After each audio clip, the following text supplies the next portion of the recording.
আল্লাহ পারে, ভালো মতে বোঝেন। রাস্তা কিন্তু দুইটা,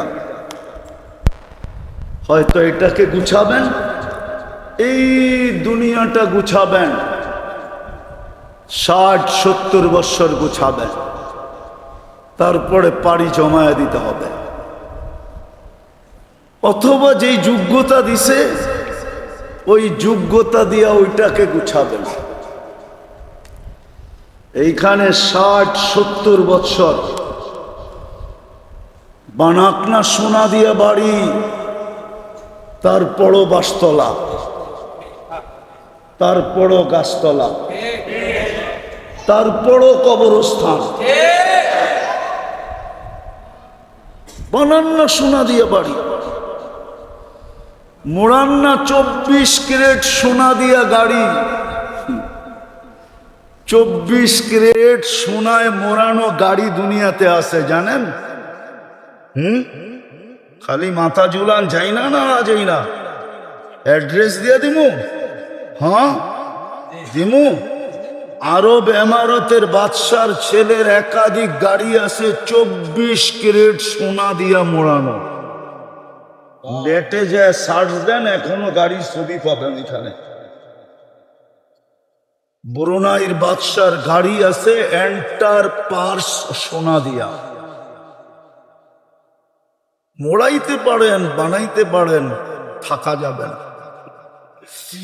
কবির কথাই সত্য, যদি উর্দু বোঝেন তর্জমা করা তো যাবে না।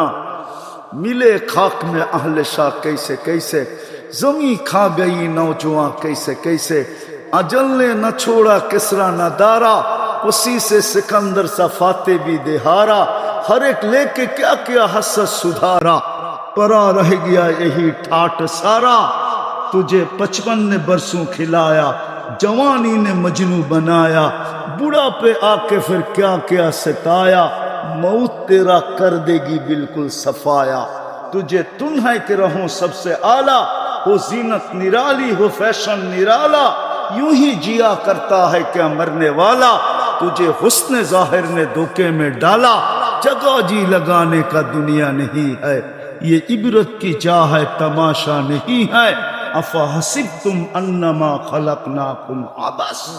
अल्लाहु আকবার।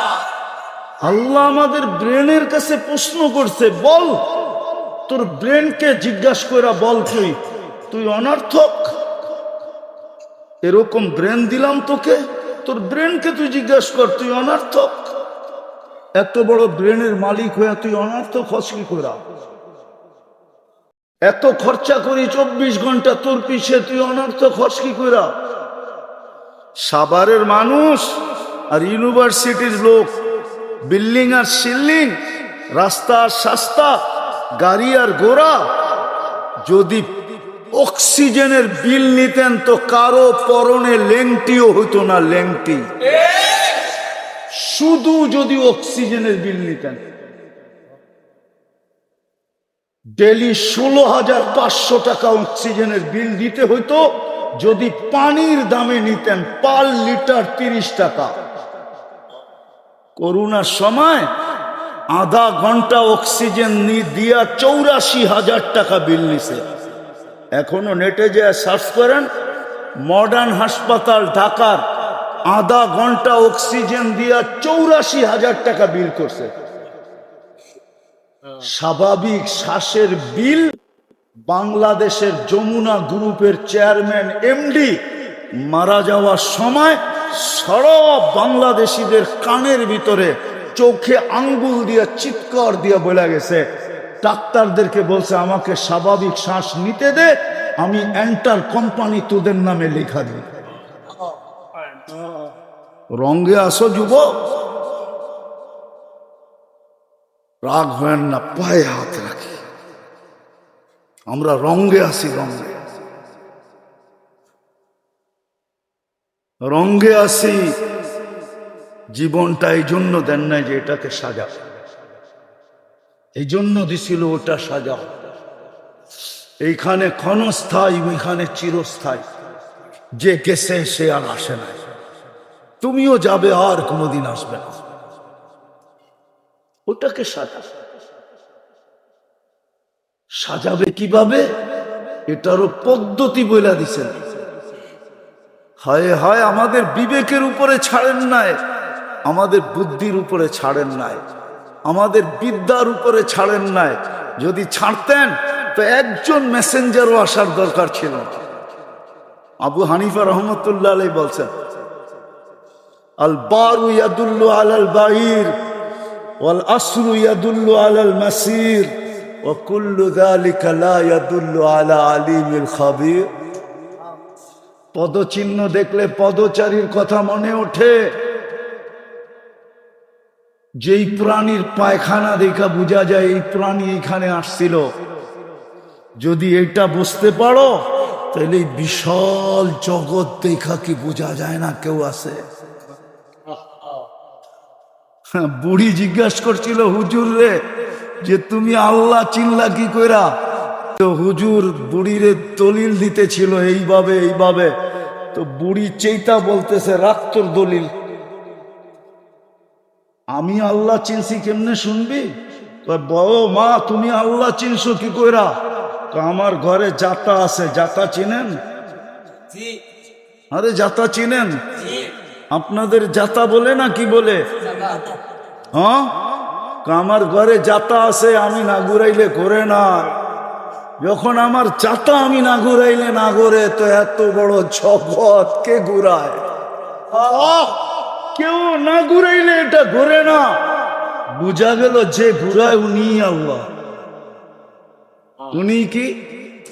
আমি জাতা দিয়ে আল্লাহ চিনছি, তো তোর দলিল এটা দিয়ে কি আল্লাহ চিনা যায় না? মেরে দোস্ত, রঙ্গে চললে চলবে না, চলে যেতে হবে। রাস্তা কিন্তু দুইটাই, হাতে সময় বহুত কম। আরেকটা কথাও বলি, সময়টা বড় মূল্যবান। আল্লাহ মূল্য নির্ধারণ করছে, মুহূর্তের মূল্য নির্ধারণ করছে। আর এই উম্মতের জন্য তো বিলকুল মনে হয় ছাপ্পর ফাইরা দিছে। ছাপ্পর ফারা বোঝেন কি? ডাইলা দিছে, কি ছাদ ফাইরা দিয়া দিছে। এই উম্মতের জন্য মনে হয় ডাইলা দিছে। আর দিবেন না কেন? আমাদের পরে তো উম্মত নাই, আছে নাকি? হ্যাঁ, তো ভান্ডার রাখবেন কার জন্য? আর আমাদের নবীজির পরেও তো নবী নাই, আছে নাকি? কেউ মানেন? আছে না? মনে হয় সবাই মানেন। কি বলেন? কে কে মানেন যে আমাদের নবীর পরে নবী নাই? হাত দেখান তো দেখি। পাক্কা ভালো মতো দেখান, ভালো মতো। এটা ইমানের জিনিস।